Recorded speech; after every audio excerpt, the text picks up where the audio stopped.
Yo, what's good, everybody? So, it's been a minute, about I think a month now, since Transformers Rise of the Beast came out. And I've been busy, of course, with life and making Mortal Kombat videos, and I haven't touched on Transformers.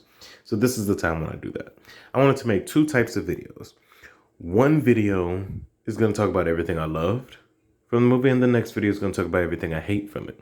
And the reason I want to do that versus just making one video about both is because I want to give them their own separate focus. I don't want either one of the topics overshadowing the other. And when I watched the movie, I felt like I was split in half. There was a huge part of me that loved it and a huge part of me that just really did not like it. I don't know how to explain it. It's definitely up there for me, right under Bumblebee, like a lot of people. It's definitely better than all the other Transformer movies before it, or on the same level as Transformers 1. And so, yeah. So today, of course, from the title, as you see, it's going to be about everything I loved in Transformers Rise of the Beast. So starting off with the first thing, pulling from the lore. My biggest issue with the other Transformer movies done by Michael Bay is that it felt like Michael Bay took the lore, spit on it, threw it in the trash, took it out the trash, threw it in the garbage disposal, and burned it. He had no care for the actual lore. He would pull names and locations, maybe, and he would just run with it from there. That's all he wanted to do. It seemed like there was no regard to the actual lore and the things that fans had grown with since the 80s. And maybe that's just how he wanted it. I don't know. To me, it just did not work. As a kid watching the Transformer movies, it was really cool. I was caught up in the fact that we have live action Transformers. Hey. But as I got older, and even that still as a kid watching the cartoons, they never matched up to the levels of the cartoons because the stories were more deeper somehow in the cartoons than they were in the movies. The action was a lot more fun. The lore was way more intriguing. Everything from cyber keys and everything else. And it just felt like Michael Bay's stuff fell flat too much for me. But I'm not here to talk about Michael Bay. I'm here to talk about Transformers Rise of the Beast. So pulling from the lore, I thought was done brilliantly. Starting off with showing Unicron himself, the World Eater. A person that could probably stand up against Galactus. That'll be an interesting death battle if it hasn't already been made. I gotta look it up. Galactus versus Unicron. But anyway, they showcase the Primal's planet being destroyed and showcase the real threat of Unicron and brought in a familiar villain from the cartoon and stuff like that. And it was really unique. And don't get me wrong, this movie also takes things from the lore and kind of puts its own spin on it. But it seemed more out of respect, doing their own thing, but still respecting the old lore, versus just utilizing names only and nothing feels like their own thing. At the point that Michael Bay made Earth Unicron, he let me know everything I needed to know about how he felt about Transformers, which is he had no respect for the OG cartoons, at least to me anyway. So here we have things like awesome exosuits being created, like we've seen inside the Unicron Trilogy's anime series, and all the way in the 80s. That specific Witwicky, I can't think of his name right now, he had an exosuit. We've seen the exosuits used little by little. Low-key, I thought they made the exosuits more awesome and just badass than they've ever done in any other movie. I mean, in any other cartoon from Transformers. So they actually did, in my opinion, better with the exosuit in this movie than even the cartoons did. You have a new look at the Autobots that pays more homage to their original looks. And they did that in Bumblebee. Bumblebee looked like they was ripped straight out of the cartoon. And this one, other than Wheeljack, we're not going to talk about it. For the most part, all these characters, the Maximals, the Autobots, and everything looked a lot like their cartoon counterparts, which was really cool. Or a nice twist to them. They might not have looked like the spitting image, but you definitely recognize exactly who they were very easily. You also brought back characters who, in the past movies, had just been thrown to the side, like Arcee. And I don't even know what Michael Bay was doing with her, but I'm trying not to make this about Michael Bay. Just focus on this movie. Stephen Caple Jr. did a great job with the direction with the humans as well, and tying their purpose into this movie in a way that actually makes sense.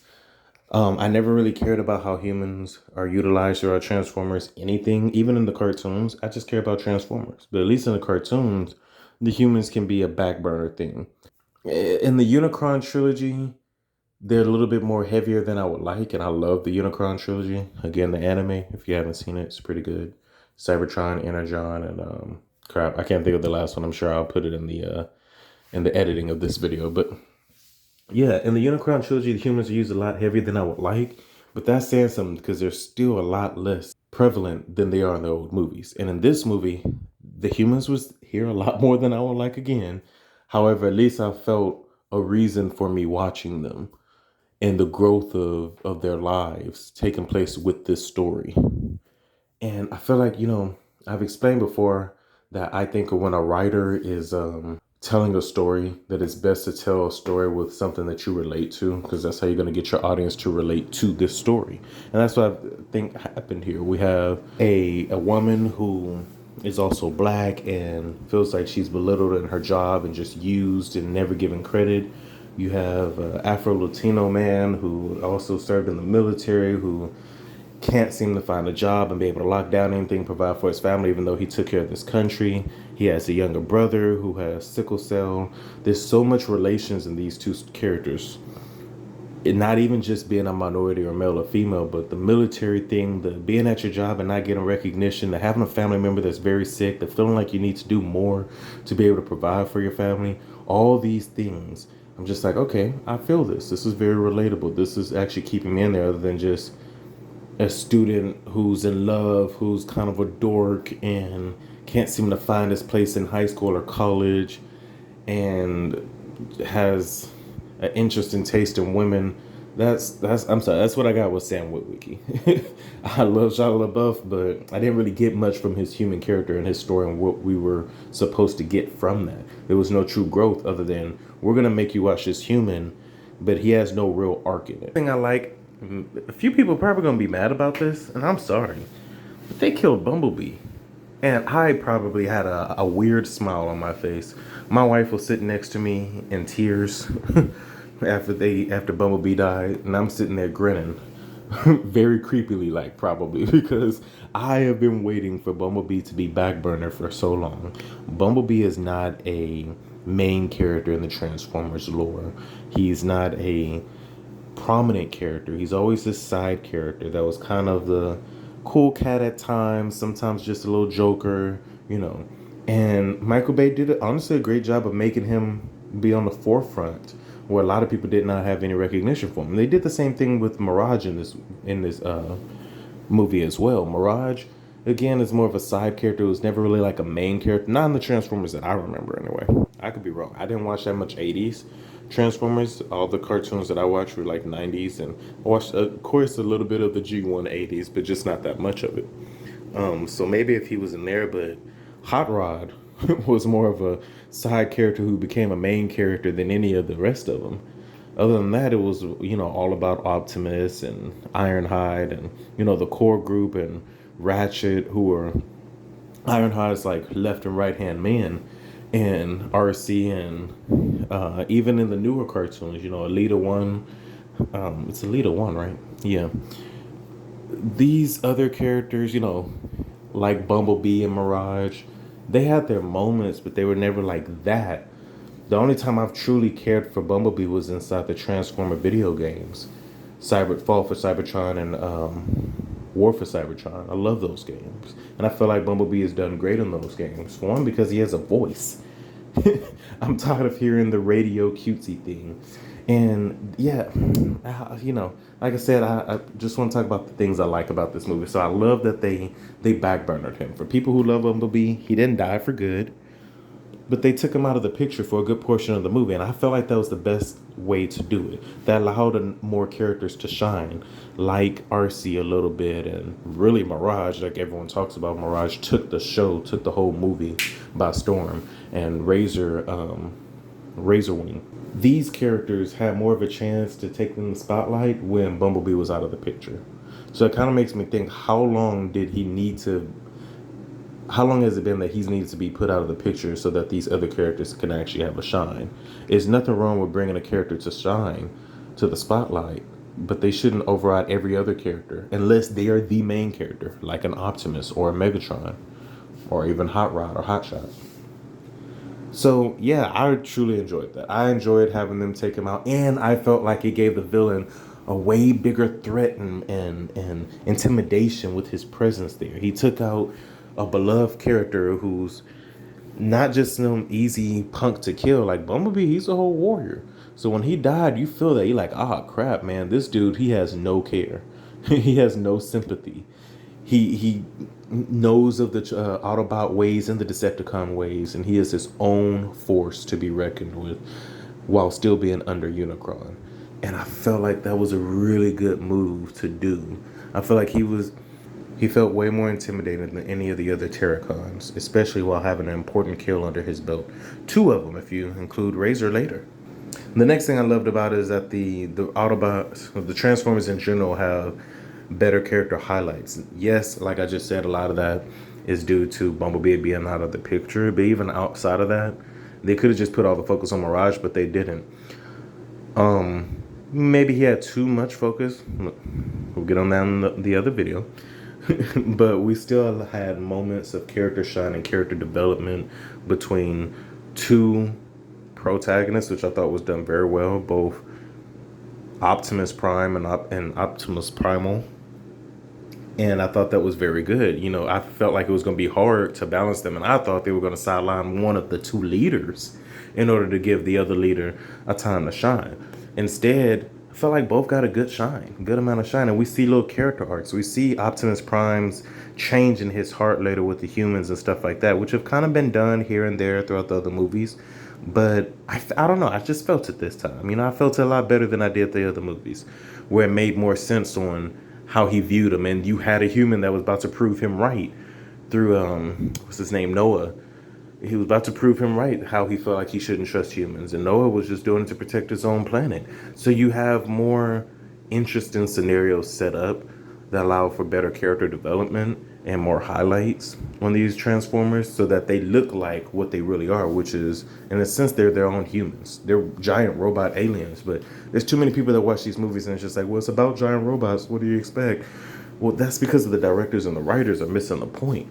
These giant alien robots are actually sentient, full-on beings that have a soul. They call it an allspark, but they have a soul. They have a conscience. They have their own thoughts, patterns, characteristics. And I felt like these robots got a better shine in this movie than they have in a lot of other movies. Same thing with Bumblebee. Even with Blitzwing, you felt more character with him other than him just being a generic villain. Although, to a degree, he kind of was as a last-minute replacement for Starscream, but still, way more character shine than just being thrown in there as this generic villain. And even Bumblebee, you get more moments to kind of understand who he is, and just done so much better. So I definitely got to give them props on that. It could have gone one or two ways, and they took the right way. And lastly, the threat is greater and not diminished. So the threat of Unicron coming to Earth is brought by Scourge being down there messing stuff up and about to get the two keys to unlock blah blah blah to create a portal, all that. That was really unique, simple, unique, and it creates a bigger threat that it's not just Scourge and you defeat Scourge and that's it and everyone can go home, everyone's happy, everyone's safe. Even at the end when Scourge gets his behind beat, which by the way was not an easy feat, something else done well, not a villain that's just defeated so easily. You still have the fact that the bigger threat, the one that made Scourge, who could make a lot more Scourges if he wanted, is still out there, and he's just trapped in another dimension, but he could still rise whenever he wants to, which is Unicron. That's how you do it. That's how you bring me back for the next movie and the next movie. And I hear that they're trying to make this into a Unicron trilogy, quote unquote. And see, that's, to me, that's really good. That's actually planning. And I felt like the older movies didn't have a plan. They jumped from each movie being its kind of own separate thing, and it felt redundant a lot of times with the OG Transformer movies. And this feels like, okay, I see that you all have a plan.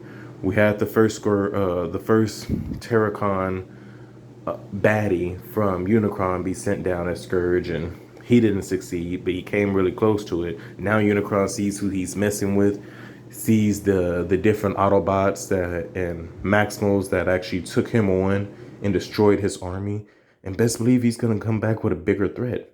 You know, he might bring down Megatron or maybe Megatron into Galvatron. Maybe the next movie will be Megatron. Megatron will lose, and Unicron will call him up and say, "Hey, I can make you even more powerful. Be my new Terracon, if you will. Be Galvatron for me." It's brilliant. It's done brilliantly, as best as they probably could have done on the TV screen, without just saying, "Nah, we'll worry about the next movie when we get there." And they for sure got to make another movie. They already had the plans for it, and this movie apparently made a lot more money than they were expecting. So proud of them. So you know the hype is about to be real, or it is real, and there's going to be more and more awesome things coming our way. I love the fact, like I said, they did not diminish the threat in this one movie, because I hate when movies do that. They set up this huge threat, and then in one movie it's completely nullified. There's no way that threat can come back other than just plot armor, and the writer said, "Hey, let's bring them back." But no, instead they actually create a sensible way of why these villains can easily return back and be more of an issue. So overall, these are the things that I absolutely loved about the movie. The next video, like I said, I'm gonna talk about all the things that I hate about it, because this movie wasn't perfect for me, but it was very well done and a brand new start into what I think can be a successful Transformers franchise. Thank you all again for checking out my channel. God bless you all. I'll catch you later.